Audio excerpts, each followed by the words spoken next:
रचना का संसार बड़ा समृद्ध होता है। जिस बात को कहने से हम गुरेज करते हैं, एक कवि अपनी कविताओं में वो बात बड़ी ही सहजता से कह देता है। कभी हास्य रूप में तो कभी कटाक्ष के तौर पे। समाज को आईना दिखाने में कवि हमेशा आगे रहते हैं। चुनावी माहौल में कवियों से बातचीत की हमारी सहयोगी आकांक्षा दुबे ने। जहां ना पहुंचे रवि वहां पहुंचे कवि, ये कहावत तो आपने सुनी होगी और ये 100% सत्य भी है। वो इसलिए है क्योंकि बहुत सारे पहलू ऐसे होते हैं जिस पर आम व्यक्ति की निगाह नहीं जाती, लेकिन कवि उस पर अपना दृष्टिकोण जरूर दिखा देता है और उसकी बारीकी से जो देखने की कला है ना, वो उनकी कविताओं में हमें नजर आ जाती है।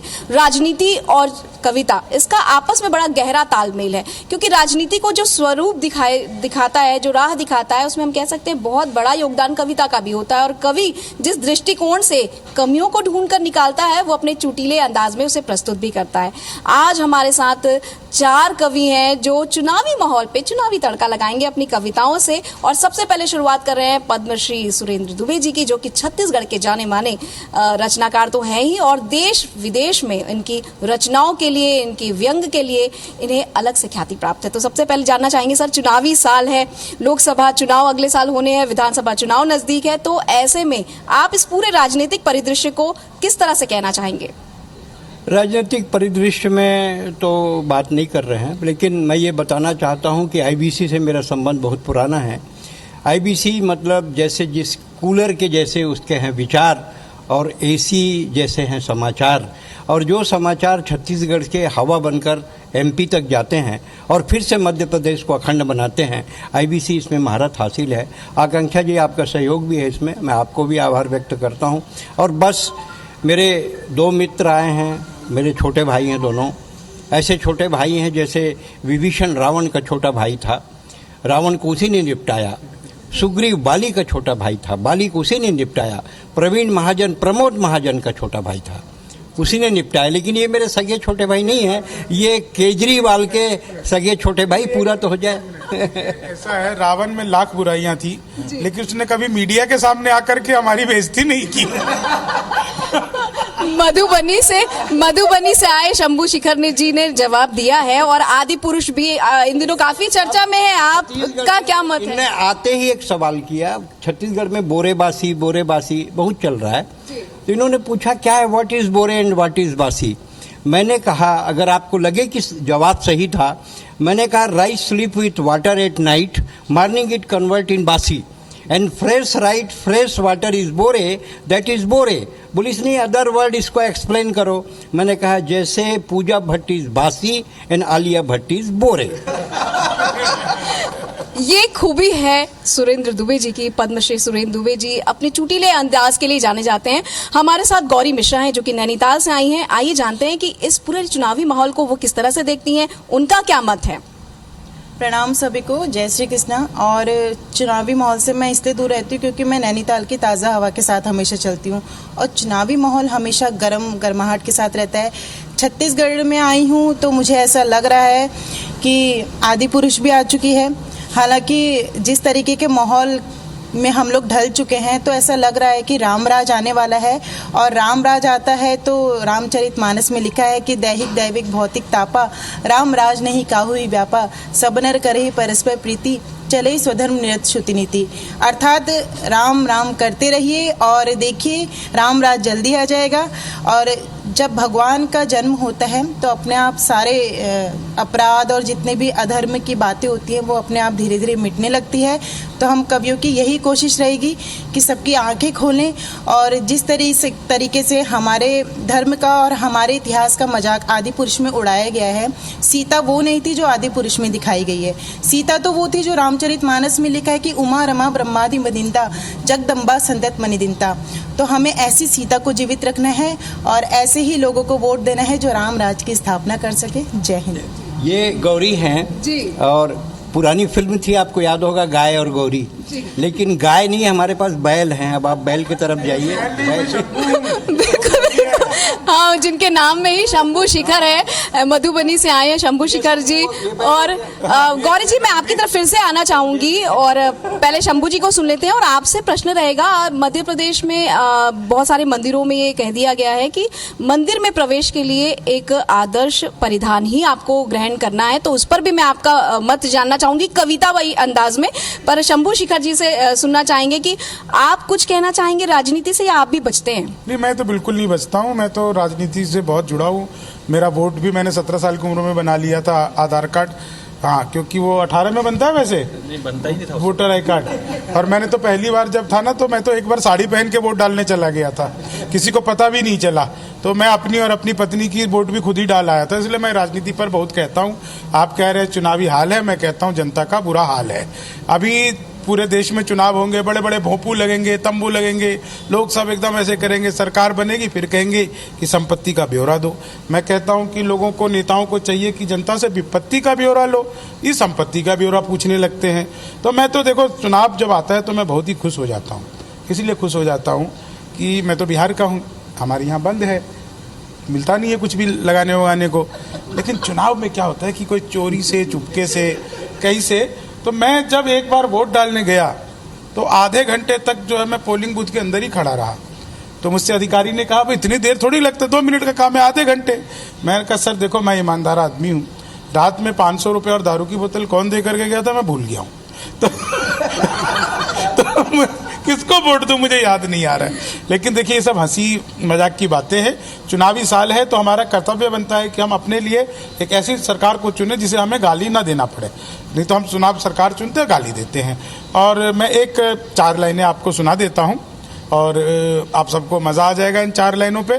क्योंकि चुनाव का जो समय है ना, ये जो नेता कैसे होते हैं ना, कि कुर्सी का कमाल, राजनीति के दलाल, डाल रोशनी पे जाल, मोटा माल चरते रहे, झूठे मूठे वायदों की मीठी मीठी गोलियों से जनता के धन से तिजोरी भरते रहे। एक और इनके गोदामों में अनाज भरे, दूजी और भूखे प्यासे लोग मरते रहे, और खुद के विकास को ही देश का विकास मान नेतागण अपना विकास करते रहे। बहुत ही खूबसूरत ढंग से इन्होंने कटाक्ष किया और बताया कि मतदान करने से पहले सोच समझ लेना है, बिल्कुल होश हवास में ही आपको मतदान करना है। हमारे साथ मुन्ना बैटरी जी हैं, जो कि मंदसौर से आए हुए हैं। अब वो बैटरी उनके नाम में है तो आप समझ सकते हैं वो कितने चार्ज होंगे इस चुनावी माहौल में, वो कितने चार्ज हैं। चलिए सुनते हैं उनकी रचना में।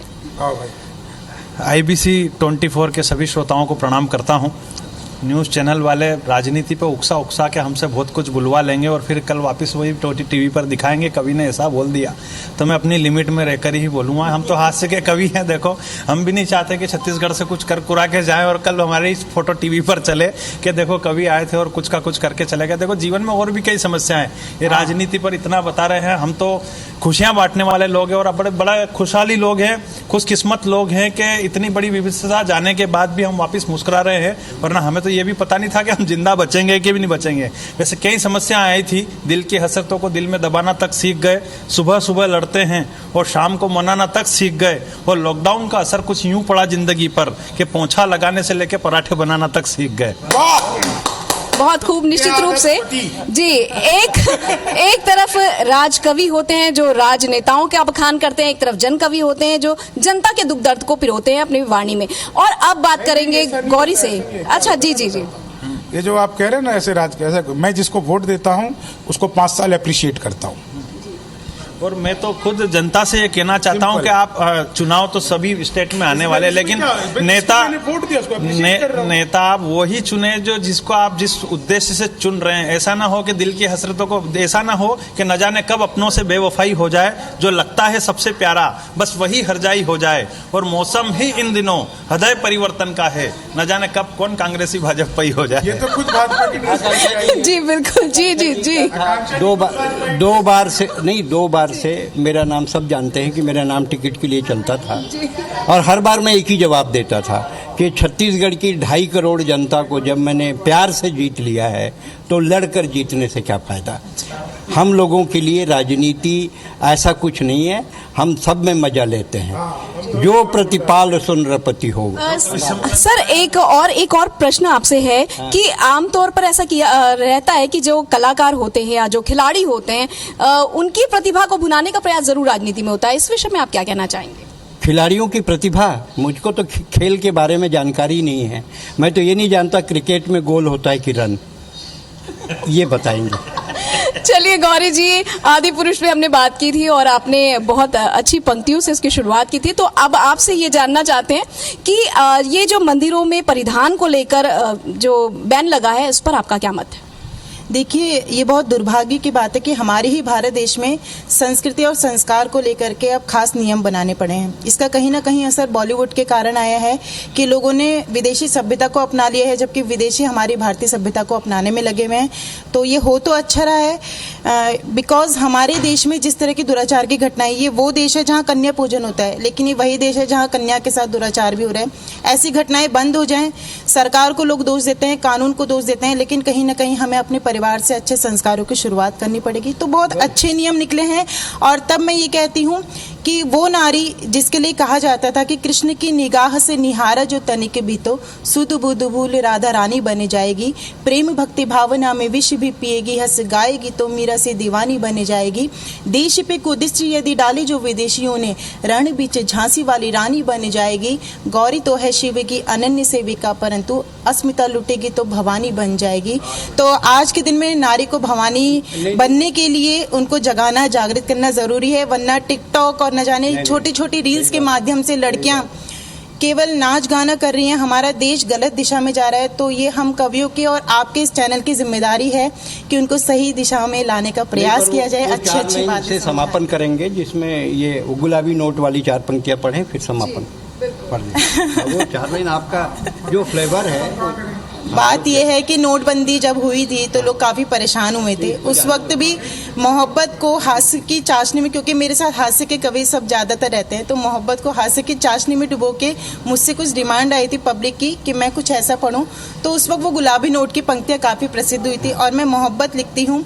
अभी भी नोटबंदी दोबारा हुई है तो लोग काफ़ी परेशान हैं। तो ये आज छत्तीसगढ़ में मुझे कहा गया है पढ़ने को कि गुलाबी नोट से ज्यादा गुलाबी गाल कर दूंगी। ऐसा नहीं, उसको प्लेन मत करो। ये हमारे चाचा जी लगते हैं और इनकी बहुत मन प्रसिद्ध पंक्तियां हैं और इनके आदेश पर मैं इनके आदेश पर ये पंक्तियां पढ़ूंगी कि गुलाबी नोट से ज्यादा गुलाबी गाल कर दूंगी, तुम्हें अपनी मोहब्बत से मैं माला माल कर दूंगी। बहुत नादान है यूं तो ये नैनीताल की गौरी, बहुत नादान है यूं तो ये नैनीताल की गौरी, मिले जो प्यार छत्तीसगढ़ को नैनीताल कर दूंगी, मिले जो प्यार इस धरती को नैनीताल कर दूंगी। तो छत्तीसगढ़ के सभी श्रोताओं को मैं प्रणाम करती हूँ और इस चैनल के माध्यम से आप सबको जय हिंद, जय मां भारती। आईबीसी को बहुत बहुत सभी कवियों की तरफ से आभार, धन्यवाद। फिर मिलेंगे इसी मोड़ पे। जी, जय जोहार और बहुत बहुत धन्यवाद आप सभी कवियों का जिन्होंने इतने अच्छे ढंग से हमारी बातें सुनी भी और बड़े चुटीले अंदाज में हमारा जवाब भी दिया। हमसे बात करने के लिए बहुत बहुत शुक्रिया।